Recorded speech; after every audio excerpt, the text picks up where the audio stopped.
Dá um ok para mim. Professora Kátia. Obrigada, pastor. Então vamos lá.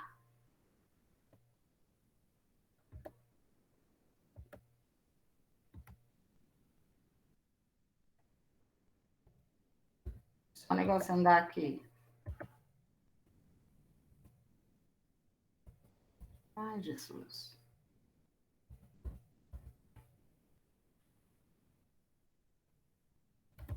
Aí, vamos lá.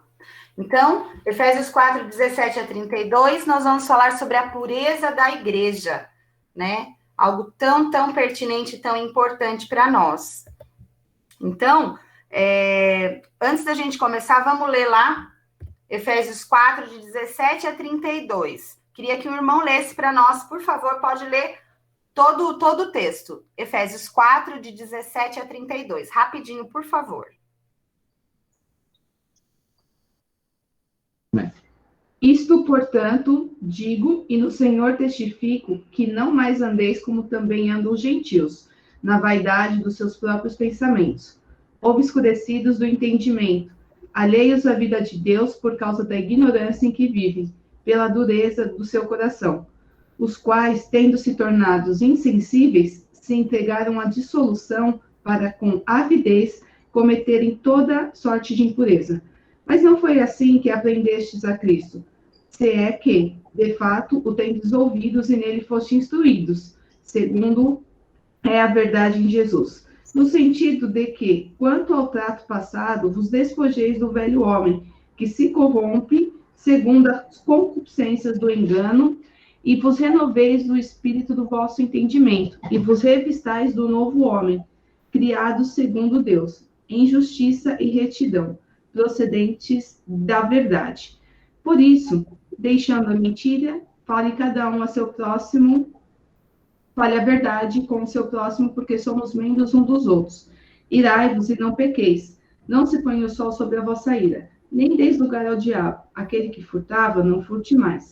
Antes, trabalhe, fazendo com que as próprias mãos o que é bom, para que tenha com que acudir ao necessitado.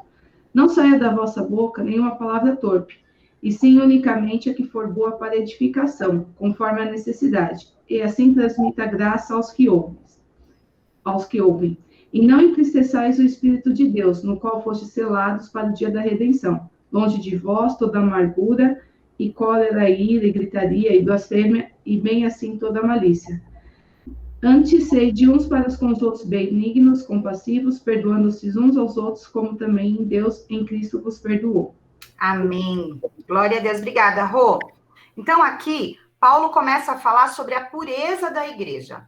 A pureza, ela é uma marca da igreja, assim como a unidade. Nós vimos bastante a respeito da unidade do 1 ao 16.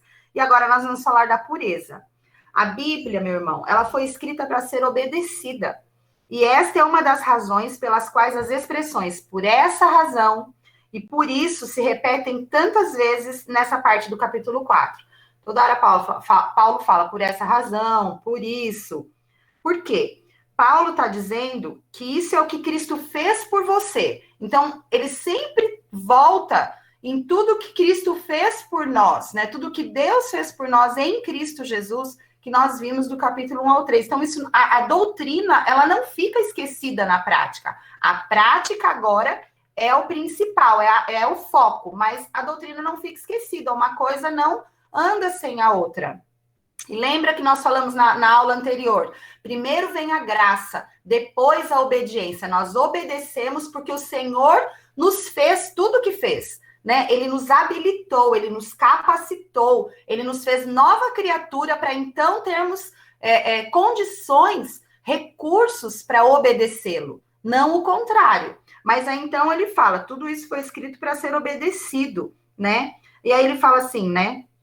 Agora, sabendo isso, nós precisamos andar nessa realidade. Diante de tudo que o Senhor fez, nós precisamos andar nessa realidade.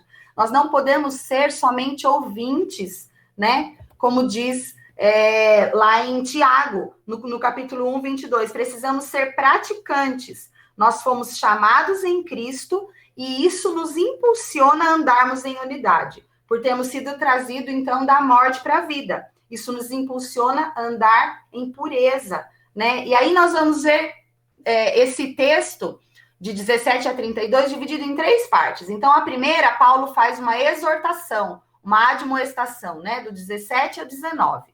Do 20 ao 24, ele vai, então, fazer um argumento teológico, né? Ele vai argumentar de forma teológica o porquê da exortação. Do 25 ao 32, nós vamos ver a aplicação, tá bom? Então, vamos lá. Fala de nós sermos praticantes, né? Em Tiago 1:22, tornai-vos, pois, praticantes da palavra e não somente ouvintes, enganando-vos a vós mesmos, que foi o que nós falamos, então, na aula passada. Quando nós só ouvimos a palavra, vamos lá na igreja ou abrimos o nosso celular e ouvimos a palavra, mas nós não praticamos, seja no nosso interior aquilo que o Senhor vai nos transformando, então isso vai para a prática, nós enganamos a nós mesmos. E aí, por isso, muitas vezes, nós vemos tantos irmãos, e em vários momentos nós mesmos, quando nós ficamos infelizes porque nós não praticamos, nós começamos a apontar o dedo para quem está no púlpito. Ah, o louvor não foi bom hoje. Ah, mas o pastor falou coisa lá que não tem nada a ver comigo. Ah, porque olha o que ele falou. Né? Ah, o irmão lá do Ministério de Oração, nós. Então, a gente começa a apontar o dedo para o outro que está no púlpito quando nós ouvimos e nós vamos ficando ovelhas gordas, né? E não praticamos isso, não compartilhamos isso.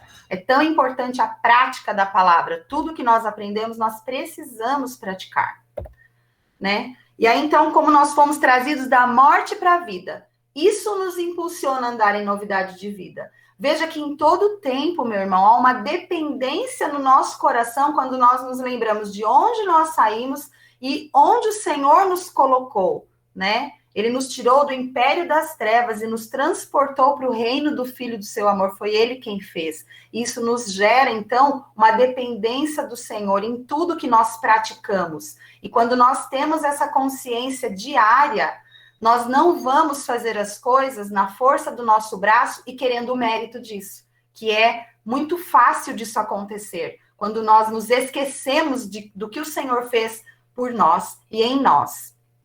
Né? Então, nos impulsiona a andar em pureza, isto é, andar em novidade de vida, né? Lá em Romanos 6:4 fala, estamos vivos em Cristo e não mortos no pecado. Né? E por isso, então, nós precisamos largar a mortalha, né? E nos revestir do novo homem, vestidos com a graça de Deus. Né? Existem algumas negativas na vida cristã, que a gente vê Paulo falando, como não andeis como os gentios, né? O cristão, ele já saiu dessa condição de gentio, ou seja, de não crente, de não salvo, de pecador, né? De dominado pelo pecado. Paulo, então, explica as diferenças, né? Ele vai explicar ali no 17, 19, a diferença entre o salvo e o não salvo. E olha que coisa interessante. Ele começa pelo fato de que o cristão pensa de modo diferente.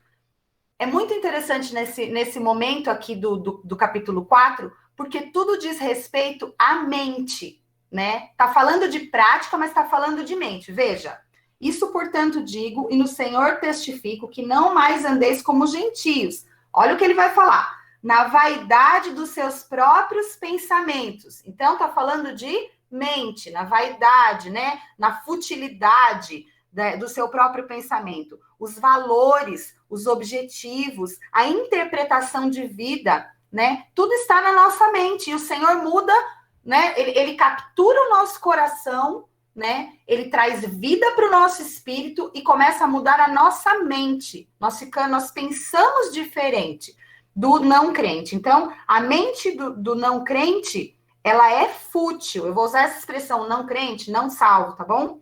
Ela é fútil, porque não conhece a Deus, não pode também se entender. Veja, quem não conhece o Senhor, não conhece a si mesmo, não se entende, né? Pode buscar aí no mundo muitas formas de autoajuda, de meditação, né? Pode buscar tudo isso, mas ele não se conhece, porque ele não conhece o Senhor. É o Senhor quem revela quem nós somos, né? Tornar-se cristão não é apenas filiar-se a uma igreja, não é apenas algo organizacional, não é apenas mudar de um segmento religioso para outro, né? Tornar-se cristão, meu irmão, não é apenas ter o nome escrito num rol de membros, é uma mudança total de mente, né? Paulo diz que a igreja não pode mais andar como andam os pagãos, os gentios ou os não salvos, né? E quando nós vemos, né, falando aí então da diferença, quando nós vemos então uma pessoa cristã imitando o andar, o falar, o agir de um não cristão, é um contrassenso, né?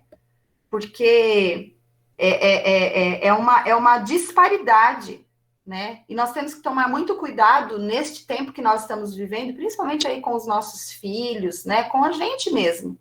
Porque é tão fácil, se a gente não tomar cuidado, porque o mundo está sendo tão bombardeado, parece que coisas que antes eram escandalosas, né?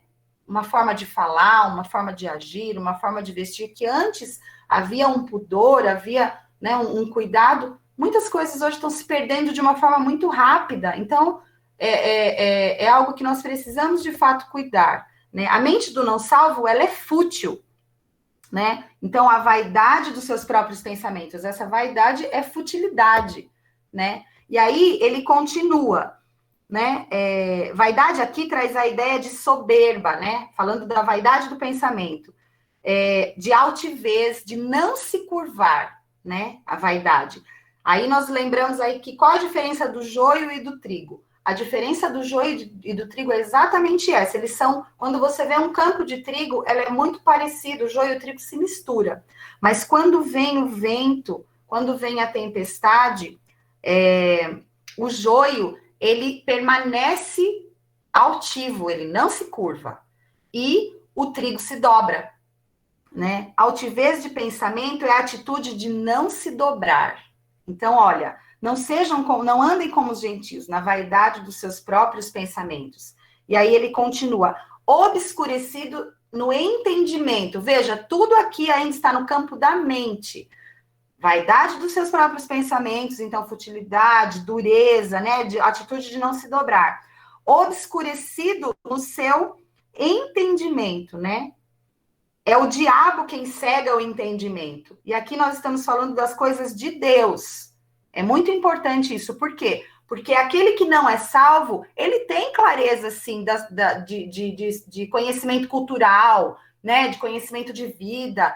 Veja, o não crente, ele está morto para Deus. O espírito dele está morto, mas ele biologicamente está vivo. Então, ele pensa, ele raciocina, ele sente, né? Ele aprende, então fica educado, né? Tem todo tem moral, né? Porque nós aprendemos também essas questões. Mas no que diz respeito ao Senhor e as coisas de Deus, a mente, o entendimento fica obscurecido. Ele não entende das coisas de Deus, né?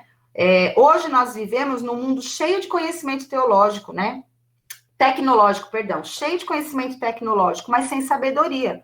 O não salvo está na escuridão e ele pensa que está iluminado, né? Por quê? Porque eles rejeitam a verdade da Bíblia e creem nas últimas novidades dos pensamentos filosóficos. E é exatamente assim que nós vemos. Nós vemos muitas vezes pessoas que têm até uma fala muito bonita, né? São tantos pensamentos filosóficos hoje, eu costumo falar na minha casa que a maior arma de Satanás é que a mentira, ela é muito parecida com a verdade, né? Tanto que nós precisamos conhecer a verdade, né? Quando uma pessoa que está lá no caixa do supermercado, por exemplo, ela lida com dinheiro, ela precisa saber qual é a nota verdadeira e não as falsas, porque se ela conhecer a nota verdadeira, não vai passar nenhuma falsa. Nós precisamos conhecer o que é verdadeiro, né? A Bíblia diz lá em 1 João, e nele estamos, que é Cristo Jesus, né? Ele é o verdadeiro. Então, nós precisamos conhecer a verdade, porque a mentira, né, são tantos pensamentos filosóficos que nós vemos hoje, que se parece tanto com a verdade, você fala, olha, né? Parece Bíblia, parece que tem Deus, mas é obscurecida no entendimento das coisas de Deus, porque rejeitam a verdade, né? Creem nas últimas novidades dos pensamentos filosóficos, mas estão nas trevas, pensando que são sábios, se tornam muitas vezes bobos, e sua ignorância espiritual é completa. Por quê? Porque quem não está salvo está morto espiritualmente, né? Não existe nada mais contraditório do que alguém dizer-se, olha aí, nova criatura, e não abandonar, então, os sinais, as marcas da velha vida, né? E aí Paulo está falando, abandonem a mortalha, né? A vida cristã começa também na mente, veja, porque arrependimento, né, koinonia é mudança de mente, né? Mudando a nossa mente, nós mudamos de direção. O que é conversão? Conversão, quando nós falamos, aquele ali foi convertido, né? Em Cristo Jesus, a Cristo Jesus, mudou de direção. Todo mundo aqui dirige, a maioria sabe disso, né? E até quem não dirige. Conversão, quando você está num caminho e você vai fazer o caminho contrário, é outro caminho, né? Então, a vida cristã começa também na mente. O homem só conhece a si mesmo se conhece a Deus, né? E aí, então, ele continua, né? São alheios às coisas de Deus, né? Ávido por fazer o mal. E aí, aonde deságua, né? O que deságua tudo isso? Aonde deságua tudo isso? Né? A mente, a vaidade do pensamento, obscurecidos no entendimento, né? Alheios à vida de Deus por causa da ignorância em que vivem, falando das questões espirituais, onde deságua isso? Na dureza do coração, né? Pela dureza do seu coração, os quais, tendo se tornado insensíveis, se entregaram à dissolução para, com avidez, cometerem toda sorte de impureza.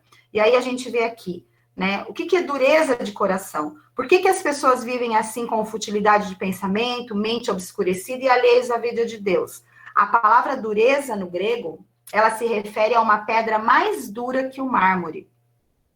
Algumas pessoas vão sendo ainda calcificadas, né? Essa palavra era usada na medicina mesmo, né? A dureza, no grego, né? Referindo-se à calcificação de ossos, né? Ou para descrever um calo que vai se formando.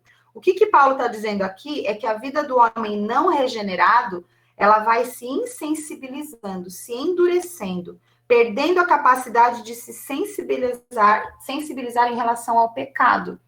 Veja, nós vemos muitas pessoas não salvas, né?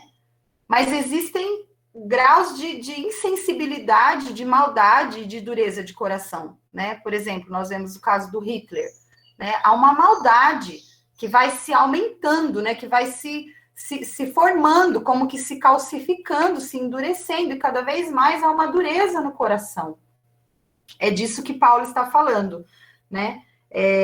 Tanto que a gente pode lembrar também, por exemplo, comparar com a lepra, né? A lepra é uma doença que vai se perdendo a sensibilidade, né? Aí, quem não assistiu, assiste lá o filme Ben-Hur, que tem ali uma parte bem interessante a respeito da lepra, né? Uma dureza de coração, que desemboca também para a dissolução, que é uma palavra fortíssima no grego, quando a pessoa procura o prazer do pecado a qualquer custo e a qualquer preço, não mede esforços para satisfazer o desejo do seu coração. Isso é dissolução, né? Busca de um prazer a qualquer preço. E aí, então, passando por cima, seja de quem for, né? E aí, então, nós vemos a avidez, que também a avidez é o quê? No grego, o significado é um forte desejo incontido, desejo de possuir o que não se tem direito de ter, algo proibido, algo que não me pertence, né? Aí a gente vê aí nos noticiários tudo isso acontecendo de uma forma cada vez mais terrível, né? Algo que nós vemos, né, falando de corrupção, de falta de amor, de atrocidades por causa da avidez, que a pessoa não respeita nada e nem ninguém. Então, Paulo está falando, nós não podemos viver como eles vivem, né? E aí, então, nós vamos para a segunda parte, o argumento teológico de Paulo, né?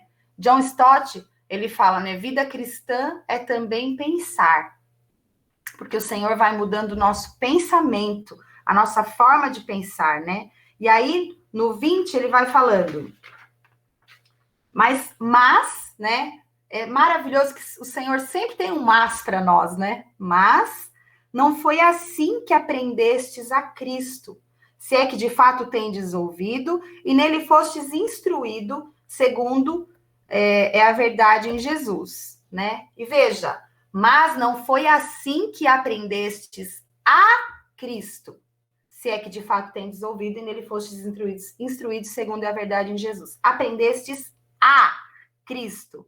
Significa ter o quê? Paulo aqui reforça, chama a atenção dos leitores da carta dos Efésios, que é possível aprender sobre Cristo e nunca ser salvo.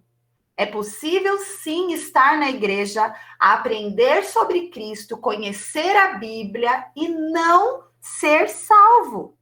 E nunca conhecer a Cristo, aprender a Cristo. Então, aprender a Cristo significa ter conhecimento relacional.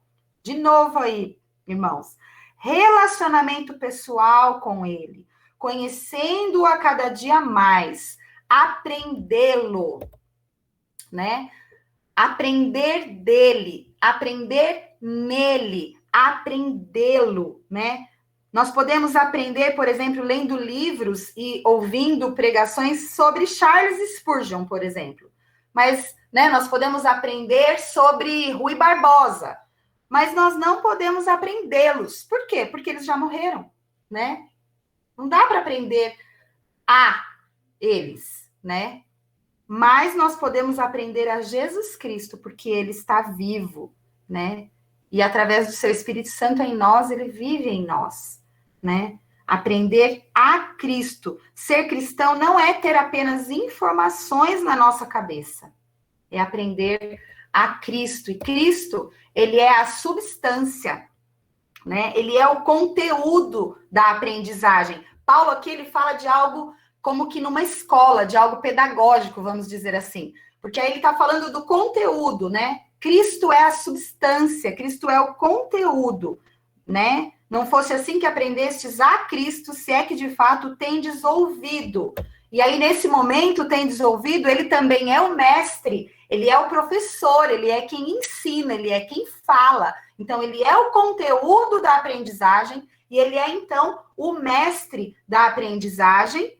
E então, né, ele é também o ambiente, né? E nele fostes instruído. Então, veja, Cristo é tudo em todos. Ele é o conteúdo, ele é o que ensina, e ele é também o ambiente da aprendizagem, é nele. Precisamos estar nele e aprender a Cristo, de andar com ele, né? Josué aprendeu a Moisés naquele momento, porque ele andava com Moisés, né? Tudo que Deus falava ali saía da boca de Moisés. Ele caminhava com Moisés, ele ouvia de Moisés, né?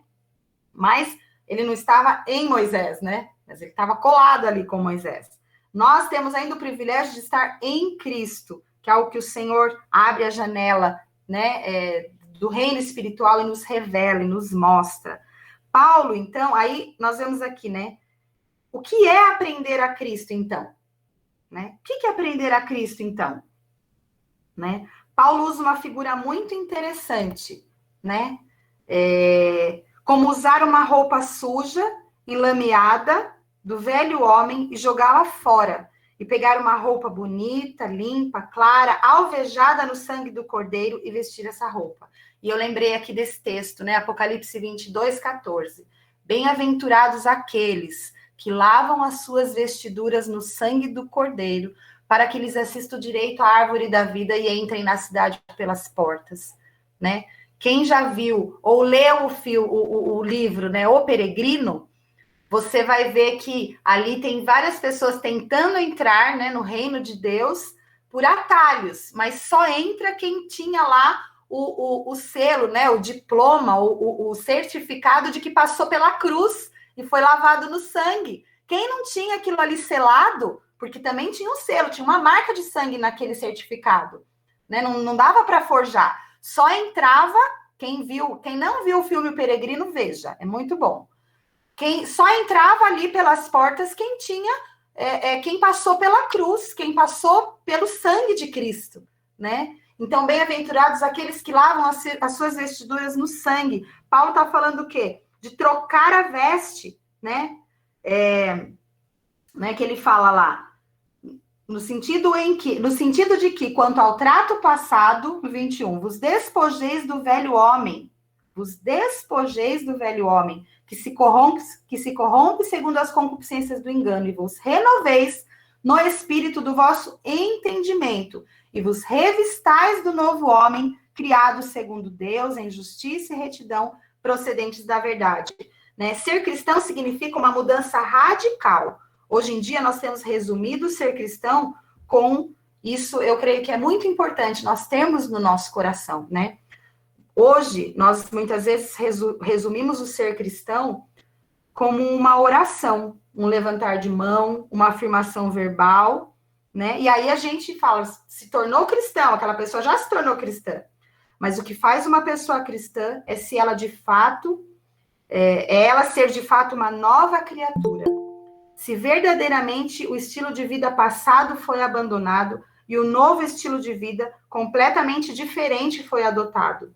Não dá para vestir-se sem antes despir-se, né? E é isso que o Senhor faz em nós. Claro que nós precisamos pregar a palavra, nós precisamos fazer apelo, as pessoas precisam ter a intenção de ir até a frente e fazer uma oração. Eu não estou dizendo nada contra isso, meu irmão, mas não é só isso, ali começa algo que o Senhor vai fazer na vida daquela pessoa. E então o Senhor vai ali tomando e vai despindo e despojando do velho homem e tirando então a mortalha. E nós vamos falar sobre isso agora que eu estou falando, né? Eu posso aprendê-lo baseado num relacionamento firmado na sua palavra, né? Conhecemos a Cristo num relacionamento baseado em sua palavra. Lá em João 5,39 fala, falando da palavra, né? E são elas que testificam de mim. O velho homem se foi, então nós podemos andar em novidade de vida, né? E aí, nós vamos aqui entrar, eu quero trazer como ilustração sobre Lázaro, né? Lá então, veja, em Cristo nós temos uma nova mente, uma nova cidadania, o que significa que as ideias, os desejos da velha natureza não devem exercer mais controle sobre nós. Meu irmão, nós estamos neste mundo e nós não fomos ainda livres da presença do pecado, é verdade. Mas em Cristo Jesus, nós fomos libertos do domínio do pecado. Ele não pode mais exercer controle sobre a nossa vida. E a ilustração, então, está lá em João 11, né? Todo mundo conhece aí a palavra, né? Então, quando Jesus vai ressuscitar a Lázaro, na ressurreição de Lázaro, então Lázaro ficou 4 dias morto. Né? Inclusive, a sua irmã disse que cheirava mal, né?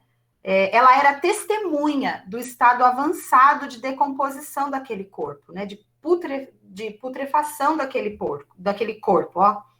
Mas Jesus falou a palavra, Jesus disse a palavra e Lázaro saiu vivo, né?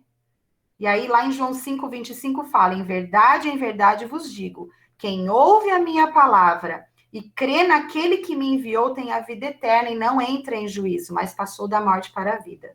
Então, Jesus fala para Lázaro sair para fora e então ele diz, desatai-o, tirai dele, né, as ataduras, desatai-o e deixai-o ir. Tire dele a mortalha, ou seja, a roupagem de morte, né? Lázaro foi embalsamado, Lázaro foi enfaixado, foi colocado nele uma roupagem de morte. E Jesus, quando ele saiu, veio e falou, tira dele, desatai-o, né? No versículo 44, no João 11, 44, tire dele a mortalha, porque Lázaro já não pertencia mais ao domínio da morte. Ele estava vivo. Então, despojeis do velho homem, né? Tire de você, né? Nós precisamos tirar a roupa de morte para não vivermos mais como mortos, né? Como mortos.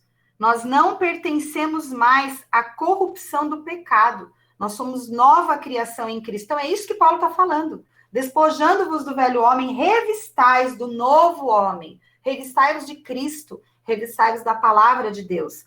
Vida cristã, meu irmão, né? Tirai a mortalha. Não pertencemos mais à corrupção do pecado. Somos nova criatura em Cristo. Vida cristã é um contínuo ato, lá em Efésios 4, 24, um contínuo ato de tirar as vestes sujas e vestir-se das vestes limpas. Veja, é um contínuo ato de tirar a mortalha e se revestir do novo homem e vestir as vestes limpas, né? É algo contínuo, isto é processo de santidade. Amém?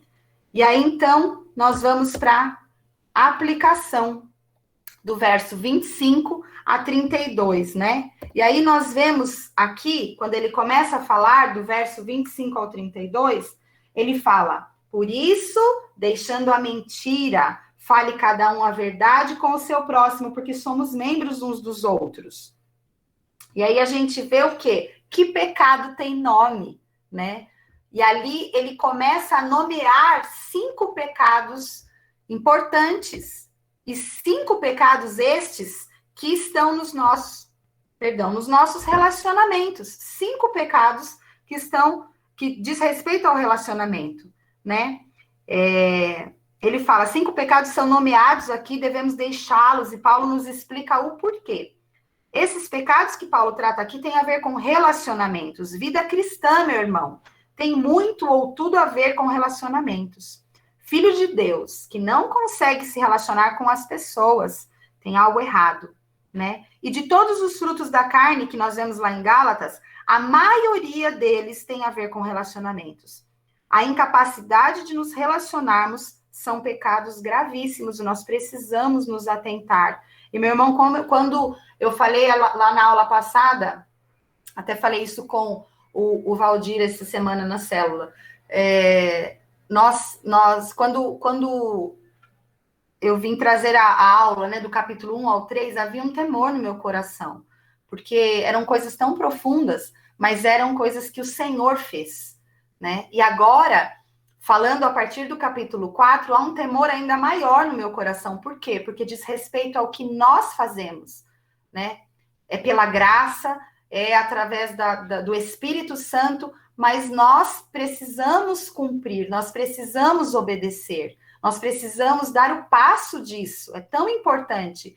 E há um temor no nosso coração, porque tantas vezes nós não conseguimos, e nós precisamos depender do Senhor. Então, tudo isso que eu estou falando aqui, eu estou falando para mim, né? Eu e você precisamos caminhar diante dessa direção, né? Estamos caminhando para a maturidade. Existem irmãos que são mais maduros e que nós aprendemos com eles, né? Mas nós precisamos caminhar em direção a isso. Então, ele vai falar aqui do primeiro pecado, né? Deixando a mentira. A mentira tem a intenção do engano. Satanás é o mentiroso. Quando falamos a verdade, é da parte de Deus. Do contrário, é trabalho do adversário, né? O primeiro pecado da igreja primitiva foi julgado na hora, né? Que foi a mentira. Está lá em Atos 5, do 1 a 11. Quando Ananias veio com a mentira e Pedro disse, Ananias, por que encheu Satanás o teu coração para que mentisse ao Espírito Santo, separando para ti parte da venda da propriedade? Veja, Ananias podia ter vendido a propriedade dele e falado, Senhor, eu vou dar metade. Estava tudo certo, mas não. Ele intentou no seu coração dar a metade e falou para Pedro que estava dando tudo. E ele achou que estava mentindo para Pedro. Ele estava mentindo ao Espírito Santo, né?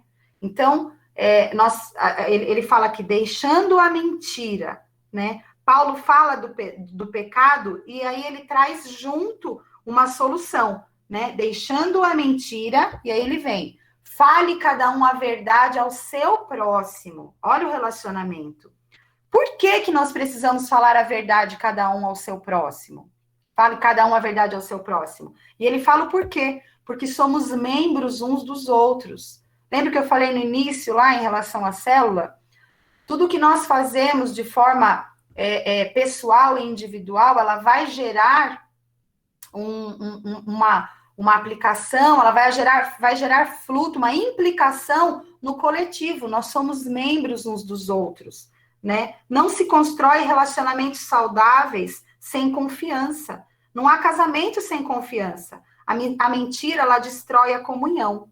Mas guarda isso aí, que daí nós vamos ver sobre isso lá no final. A mentira não pode fazer parte da vida de quem nasceu de novo. Nós estamos num processo de santidade, então fale cada um a verdade ao seu próximo, porque somos membros uns dos outros, né? E aí, então, ele vem para o segundo, né? Irai-vos, aí ele fala lá, irai-vos e não pequeis, não se põe o sol sobre a vossa ira, nem deis lugar ao diabo. A ira, ela é uma explosão emocional causada por algo que não nos satisfaz, né? A ira em si, ela não é um pecado, desde que ela seja uma ira vinda de Deus, né? Quando isso? Quando vemos indignação contra o pecado. Nós precisamos ter essa indignação dentro de nós em relação ao pecado. Porque se nós consentimos com o pecado, ou ficamos apáticos com o pecado, seja este pecado na nossa vida, ou na vida do nosso irmão, ou no mundo, nas circunstâncias, né? Isso é um problema. Nós precisamos nos indignar contra o pecado. Como Jesus, quando limpou o templo, ele estava indignado, porque havia ali a prática do pecado no templo, né? Vemos em Mateus, né, dizer, irai-vos, mas não pequeis. E ainda em Mateus vemos Jesus, como eu falei agora, que limpou o templo, né? Aí, só que assim, veja, a ira de Deus é santa, porém a nossa pode vir acompanhada de caprichos, de orgulho, de vaidade. Muitas vezes nós queremos justificar o nosso temperamento desgovernado por conta da ira. Nós precisamos tomar esse cuidado, porque a linha tênue entre irar e pecar, e irar e não pecar, é muito, muito pequena, né? Então, nós devemos ter cuidado quanto à ira, né? A ira é um passo para o assassinato, né? Porque a ira abre porta para que Satanás entre, né? E nós sabemos que nós não matamos o nosso irmão somente na prática. É possível matá-lo no nosso pensamento, né? Na mudança, eu queria matar a janela. Queria matar uma janela dessa casa aqui. De verdade, queria marretar essa janela, né? Só uma brincadeira, irmãos. E aí, fala assim, olha, irai-vos e não pequeis, né? A ira de Deus é santa, já falei. Irai-vos e não se ponha o sol sobre a vossa ira. Cuidado com o armazenamento da ira no coração, senão vira raiz de amargura e contamina o outro, né? Por que não se põe o sol? E veja, não é para você guardar a ira até a noite e à noite perdoar, porque então o pessoal dos lados da Finlândia vai ficar 6 meses com ira, né? Porque o sol lá só aparece uma vez a cada 6 meses, né? A cada 6 meses que tem sol. Então, não é para nós não guardarmos a ira, né? Não acumularmos, né? Depois nós vamos falar a respeito do perdão. Então, por quê? Porque ela vira amargura e contamina outros. E a Bíblia fala, irai-vos e não deis lugar ao diabo. Porque o diabo, meu irmão, ele aproveita essa brecha do temperamento de uma pessoa irritadiça, né? Pessoas muitas vezes que batem no peito e se orgulham de dizer, eu não levo desaforo para casa. Eu sou transparente, falo mesmo, né? Não guardo nada e fico tranquilo, né? Aquela pessoa, eu já falei, aí eu fico tranquila. Mas aí o que acontece? Nós jogamos estilhaço para todo lado e machucamos muita gente, né? Isso é algo que me pega, falando de temperamento, é algo que eu falo com o Senhor e o Senhor tem me moldado, né? E eu, assim como o irmão, estou num processo de santidade, de santificação, né? Então, pessoas com temperamento forte, é mais fácil de dar lugar ao diabo nesse momento. Então, eu já fui uma pessoa de falar, não levo desaforo para casa. Mas, graças a Deus, o Senhor tem me mudado, e o Senhor me ensinou que é melhor eu ficar com o meu irmão do que ficar com a razão, né? É melhor. Porque eu não vou encontrar com a minha razão no céu, eu vou encontrar com o meu irmão, é com ele que eu quero me encontrar. E eu falo isso assim com temor, de novo, são ensinamentos aqui que é para mim, que eu preciso me lembrar e preciso buscar do Senhor, né? Não deis lugar ao diabo, ele aproveita, né, da situação. E aqui nós temos 2 situações sérias que nós precisamos atentar. A primeira, a explosão da ira. É aquele que, fala... E então, o outro que durma com barulho, né? Ele tá tranquilo, porque já falou mesmo, tá aliviado. Então, nós temos que tomar cuidado com isso, porque nós ferimos, machucamos o outro dessa forma. E o outro, a outra coisa que nós precisamos nos atentar é com a interiorização da ira. Aquele que vai engolindo, né? Ele não fala, Ele não expõe, mas ele vai engolindo e, de repente, o coração dele se torna um vulcão, né? Também nós precisamos nos atentar, né? Porque aí ele vai ficando doente, ele vai ficando... Essa pessoa vai se afastando do outro, né? Ele não vai falar, mas ele também vai se afastar, e aí entra o orgulho, e aí entra a falta de perdão. Irai-vos, não deis lugar ao diabo, né? E aí, então, ele vai falar sobre o furto, né? O diabo, ele veio para roubar. O que é roubar, meu irmão? É apropriar-se indebitamente daquilo que não é seu. São só de coisas físicas? Não, muitas vezes quando nós colamos na prova, né? Aí para os jovens e adolescentes, você está, então, roubando. Funcionário que não trabalha como deveria é roubo. Propaganda enganosa sobre determinado serviço ou determinado produto, e a gente vê muito isso hoje nos nossos dias, é roubo. Vender 900 gramas como se fosse 1 quilo é roubo. Não furte mais, antes trabalhe, né? A Bíblia diz, antes trabalhe, vou chegar lá. Aí, antes trabalhe fazendo com as próprias mãos o que é bom, para que tenha com que acudir ao necessitado. Precisamos trabalhar, né? Para que o Senhor ali abençoe o trabalho das nossas mãos e nós possamos, então, acudir ao necessitado. E aí, no 29, não saia da vossa boca nenhuma palavra torpe, né? O que é palavra torpe? A boca, ela fala, meu irmão, do que o coração está cheio. No original, torpe significa uma árvore podre que dá frutos podres. Significa corrupto, podre, apodrecido. Isso é torpe, né? Árvore podre dando fruto podre. Crente cristão não pode ter a boca suja. Não pode usar as mesmas expressões que o mundo usa. Não pode sair da nossa boca palavras levianas, piadas imorais. E nem tampouco nós podemos nos deleitar com piadas imorais. Isso é muito sério, porque hoje nós vemos na mídia e no mundo palavrões que começaram a ficar comuns. E nós precisamos cuidar para que isso também, veja, não é normal, é comum. Só que muitas vezes nós estamos inseridos nesse mundo e nós não nos atentamos e daqui a pouco nós estamos falando como eles, né? Como o mundo. Muitas vezes sobe-se no púlpito e fala-se expressões de gírias como o mundo, né? Claro que há uma modernidade, a língua portuguesa vai mudando, mas nós precisamos atentar com a palavra torpe, com a forma de falar. Nós somos estrangeiros nesse mundo, nós não somos iguais. Nós não somos daqui, né? Nossa palavra tem que ser, olha lá. Nossa palavra tem que ser edificante, tem que ser necessária e tem que transmitir graça, né? Que o Senhor nos ajude, que o Senhor nos molde, que Cristo seja formado em nós, que nós aprendamos de Cristo e a nossa boca fale das coisas do alto, né? Que a nossa boca fale palavras edificantes, necessárias, que nós possamos transmitir graça ao que ouve, né? Quanta coisa que nós falamos que nos atrapalham, que fermentam os relacionamentos, como fagulhas no meio de uma floresta, que causa incêndios nos relacionamentos. E então, no 30, ele vai falar, não entristeçais o Espírito de Deus, no qual fostes selados para o dia da redenção. Veja, esse não entristeçais o Espírito, ele está entre 2 versículos, 2 coisas muito importantes. Né? Primeiro, nessa questão, ó, não saia da vossa boca nenhuma palavra torpe, sim unicamente a que for boa para edificação, conforme a necessidade, assim transmita graça ao que ouve. E não entristeçais o Espírito de Deus, no qual fostes selados para o dia da redenção. Sabe, meu irmão?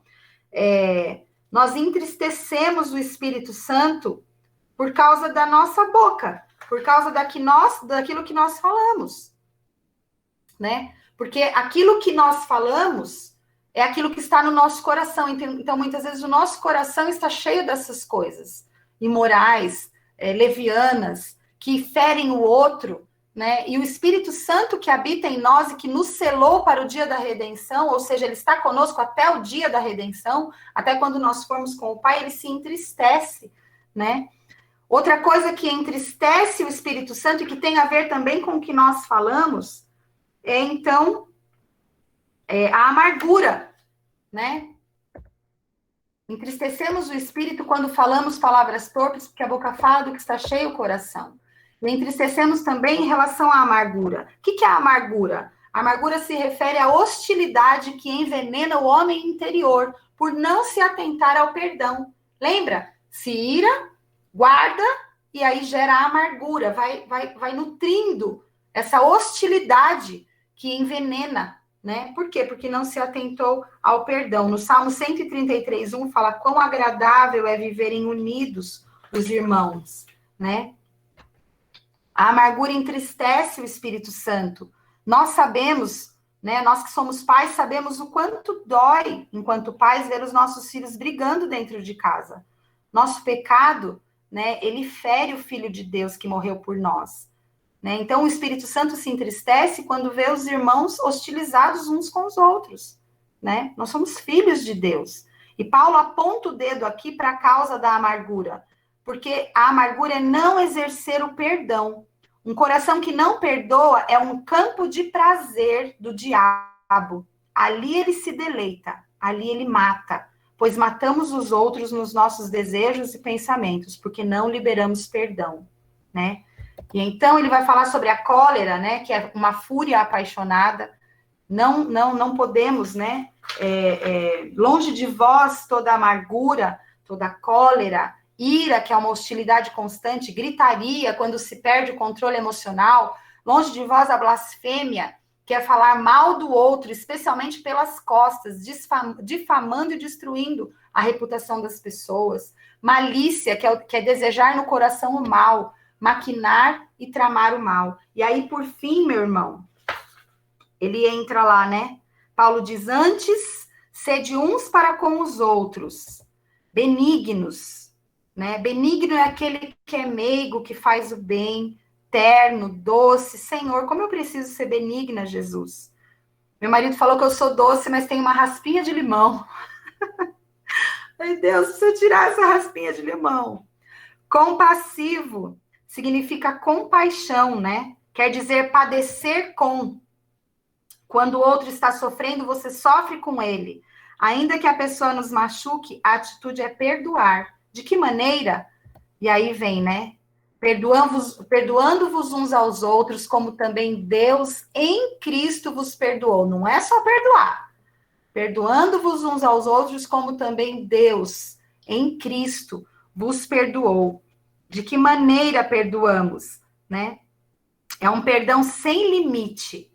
Nós temos a tendência de achar que temos que ter limite no perdão, né? Pedro, quando perguntou para Jesus, devemos perdoar 7 vezes, achando que ia ganhar uma estrelinha de elogio, né?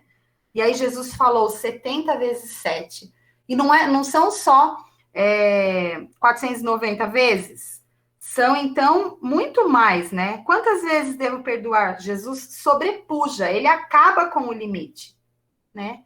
Perdoar como Cristo, como Deus em Cristo vos perdoou. Imagina, meu irmão, se Deus falasse assim: não, hoje eu não quero falar com você, não vou te ouvir, vou te deixar no cantinho do castigo, né? Se ele nos desprezasse, se ele cortasse relação conosco, porque é assim que nós fazemos. Às vezes, nem mesmo nós damos a chance para o outro de pedir perdão. Simplesmente deixamos o irmão de lado e seguimos, né, com um amor não fingido, entre aspas, de fachada. Nós não acertamos, né? A Bíblia fala que se seu irmão pecar contra você, vai até ele, porque muitas vezes o irmão peca contra nós e nem sabe que pecou, ele nos fere, nem sabe que feriu, e nós deixamos ele de canto, né? Passamos por ele, damos um sorriso amarelo de lado, só para dizer que está tudo bem, mas nós deixamos o irmão de lado. É isso que muitas vezes nós fazemos, porque nós não perdoamos, né? E isso é muito sério, né? Porque vai além daquilo que se torna uma situação de acerto. E aí, então, o meu coração, e de novo, estou falando isso para mim, meu coração tem que estar aberto para perdoar todos os dias, a todo instante. E eu e você precisamos da graça de Deus sobre nós para sermos de fato assim e caminharmos para a santidade e pureza dia a dia, meu irmão, porque o noivo vem nos buscar. Nós começamos lá com a figura da noiva, né? A pureza da igreja. Nós precisamos viver isso, precisamos da graça de Deus sobre nós, para sermos de fato, como Paulo está descrevendo aqui e falando para nós andarmos dessa forma e caminharmos para a santidade e pureza, porque o noivo, ele vem nos buscar, né? E eu quero deixar aqui uma figura para ficar na sua mente, que o costume dos judeus, o costume deles de casamento era que o noivo, e nós falamos isso quando nós ministramos sobre aliança, né? O noivo vem na casa do pai da noiva, ele traz o ketubá, que era o contrato, ele paga o valor da noiva, deixa tudo certo, né? Na casa do pai, na casa da noiva. Então, ele sai de lá, e a partir do momento em que ele sai, ele vai construir o rupá, né? A casa onde eles vão morar. E aí, então, ele vai construir a casa, ele vai preparar a casa. E no tempo em que ele está fora, preparando a casa, a noiva precisa estar sempre pronta, porque ele não avisa quando vai voltar. A noiva precisa estar pronta, precisa estar preparada, a lâmpada precisa estar acesa na porta da casa dela, porque todo mundo que passar por ali vai ver aquela lâmpada acesa e vai ver que ali há uma noiva comprometida, esperando o noivo voltar. Né? E então, o noivo, depois de preparar a casa, volta. E ele não avisa que horas vai voltar, nem quando vai voltar. A noiva tinha que dormir preparada. E ele volta, apaga a luz da lamparina e leva a noiva com ele. Meu irmão, o Senhor Jesus veio na nossa casa